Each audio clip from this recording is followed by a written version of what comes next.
Hello baby yams, squidlets, and even those who ride mopeds like motorcycles. Does it have two wheels? Cool! Welcome to our club and welcome to the channel. It's me, Baldy Dude, Tube of Lube, yours truly, Yammie Noob. Today we're going to discuss possibly the worst 2.5 days of your riding career, the Motorcycle Safety Foundation's Basic Rider Course. Now, before I get into how much the MSF really sucks, I do want to point out some of the benefits of the course. 1. You actually learn to ride a motorcycle and you get to do so. It doesn't matter if you've never been on a dirt bike, a bicycle, or any kind of background you have at all. The MSF will at an absolute minimum have you riding a motorcycle that day. Don't expect to rip a dank nooner at the end of the course or even know how to properly react to any situation that's going to occur at all. Whether you know how to shift into a third gear or not is going to be on you because you're not going to get out of second gear in that parking lot. Number 2, it's an opportunity to network with new people. It's one of those situations like cleaning the barracks in the military or a bad job where the situation is made better simply because of the people around you. I doubt you'll ever be in a class with 11 other noobs who have never ridden a bike, but anything is possible. Check out my videos on the people you're likely to meet at your MSF course, and you'll most likely meet a few of them when you do go. Network, learn from them, and even go on group rides with them. It's your choice. And please do not flock to the females in the course and try to date them. Learn to ride a motorcycle and keep your hormones in check. Papa Yams is serious. You're there to ride and learn. After you complete the course, if the girls haven't ran to the nearest Ducati dealership, then you have my permission to flirt or at least try to. Number 3, it's no one's bike. Probably the best thing about the MSF course is it's not your bike, it's not your dad's bike, it's not a friend's bike. Since the two-wheeled machine you're about to ride on belongs to the school, you don't feel bad when you drop it. Don't try to learn on your buddy's stretch busa. Seriously, just kidding. Learn on your buddy's stretch busa. Learn on a bike that you can with full confidence drop and not care about. Just don't do it on purpose. Drops happen at the MSF course. You'll get more drops at MSF than from a Navy SEAL training. Just kidding. You should bin that sucker every chance you get because it's not your bike. LMAO! So let's get into why and how the MSF course sucks. Here are the 7 reasons. Number 1, it's too much information. Everyone learns differently, and the MSF course includes both classroom and hands-on instruction. This can overload a beginner. Some riders show up to the course not knowing how to drive a manual transmission car. Others haven't been on a bicycle in years. If it isn't bad enough that you're going to be using your entire body to ride something you've never ridden, you're also going to have to read a textbook and pass an exam. One thing at a time, Papa Yam. No, welcome to the MSF. You want to ride? This is how the course goes. If you're subscribed and follow my content, a lot of what they might teach you is going to be familiar to you. Hell, you might even know the course material. If you schedule your course a couple weeks to a couple months in advance, learn as much as you can before day 1. This will only make it easier for you. You need to focus on riding the motorcycle. Clear your schedule because you're going to need to study for the test and absorb as much information as possible.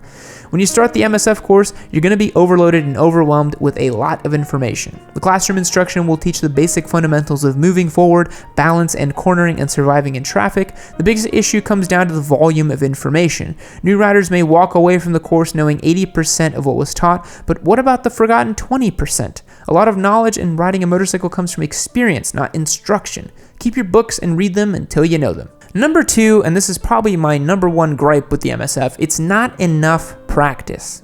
After a whopping 3 tries, it's time to move on to the next exercise. The MSF course tries to offer ample practice time to all of its students, but everyone learns at a different pace. Some of the concepts are more difficult to grasp than others. Some of the exercises and concepts are more important to one style of motorcycle over another.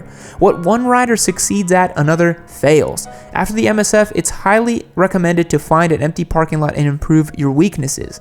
Can't hold a hill with your clutch? Practice. Do tight U-turns absolutely freak you out? Practice. In the short time that the MSF course, no beginner can pass the course and be 100% prepared for riding a motorcycle in traffic. Speaking for me personally, I remember after I took my MSF and went and got my first bike and I got it on the road, I felt completely unprepared to be on the road, and I immediately got into a parking lot and started practicing some maneuvers again.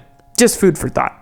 What one rider can easily perform on a standard or a cruiser, another rider will struggle on a sport bike. Sport bikes don't have the great turn radiuses like other bikes, so if you do get one, counterbalancing will be your best friend at speeds under 10 miles per hour. Such skills are taught but not necessarily stressed significantly during the MSF. Yours truly is here to help. I have plenty of content on how to help new riders pick a bike and handle bad situations. Watching videos on YouTube will only expand your knowledge.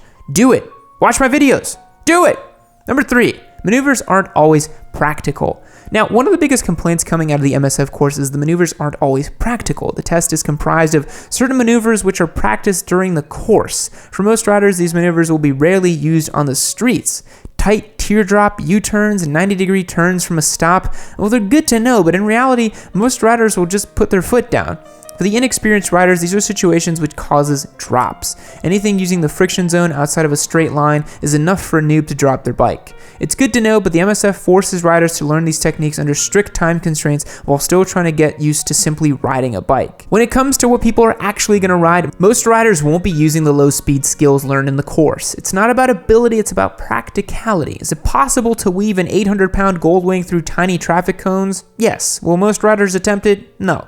The same goes for uncomfortably tight turns on sport bikes. Most riders will turn rider and not bother with the friction zone, risking a drop in public. Number 4. Its purpose is for the endorsement. For most riders in the US, there are two paths to receiving the M endorsement on their driver's license. The first is the motorcycle learner's permit, followed by weeks or months of practicing and then taking an exam administered by the DMV. The second is the fast lane. Pay a couple $100, ride a school's bike, then get your endorsement upon completion of a weekend-long MSF course. Which would you choose? Some states require the MSF course or something very similar in order to receive the endorsement. In these cases, the course is the only option. For the other states, the course is optional and the DMV test is easier than anything the MSF could require. It is the objective of the rider to be riding on the streets as quickly as possible, whereas the DMV wants the rider to be as safe as possible. The catch-22 is that the course doesn't necessarily prepare the rider for the road, only the endorsement. Knowing this is where the money is at, the MSF is preparing riders to pass a test which waives the requirement of taking the DMV riding test. There isn't enough time to discuss advanced techniques, and since the MSF's other courses are not required, interest gets lost. People just want their endorsement the fastest way possible. Number 5, theoretical problems. For all the classroom instructions and the textbook examples of crashes, scenarios, and problems, they're all theoretical until you finally experience them firsthand. For example, at the course, you won't practice skidding from overbraking, cornering too fast, or accelerating too quickly. It's simply taught on a PowerPoint slide and in the textbook. When you finally experience your first skid, you're on your own to remember what to do to handle the situation. The same goes for low grip situations. You cannot physically or mentally prepare yourself for rolling on the throttle to power through a low grip situation with classroom instruction alone. For some riders, it could be the reason why they go down for the first time. It must be safely experienced because the idea of powering through rough patches of road is not taught for driving cars. Number 6, your focus is on passing. When you go to the DMV and take the riding skills test, whether you pass or fail doesn't matter to the DMV employee. Failing sooner might even mean an early Friday for them. For the instructors at the MSF course, passing is the number one objective, with safety being their top priority. It makes sense, because without students who pay money, the MSF wouldn't really exist. With that being said, the course is intended to teach noobs how to ride or die. Wait, what? The course focuses on getting those prepared for the streets on any kind of bike and tries to instill the safest measures possible. At-gat, upright riding, and the ways of the anti-squid. What really needs to happen would probably be too expensive though. Experience should be a greater focus, but it'd be difficult to teach experience to so many students. Not everyone is going to swing a leg over a sport bike and try leaning through corners. I don't think anyone would have the time nor the interest in a week-long riding course. Number 7, overconfidence. If you pass the MSF, have your endorsement in hand, then gosh darn it, now you can go straight to Craigslist and buy that Turbo Busa you've been eyeing for a couple weeks. Seriously, that's it. Welcome to America. The seller of the Busa doesn't even care about your lack of experience. Hell, in most states, you don't even need an endorsement to purchase and register a bike. In the US, once you receive your endorsement, you can literally ride any type of motorcycle that you want. As long as the bike itself is street legal and it's registered and insured for the road, you can ride it. I don't know if this is a good thing or a bad thing, but it's definitely something worth noting. I'm probably going to talk about this later in another video because it actually is a huge topic that I do want to discuss. Even those with learner permits can ride anything. Their restrictions normally bar them from having a passenger or limit the hours on which they can ride. Now, that's going to lead to overconfidence. It's still going to take years of experience to fully master motorcycle riding. Just because you can do something doesn't mean you should do it.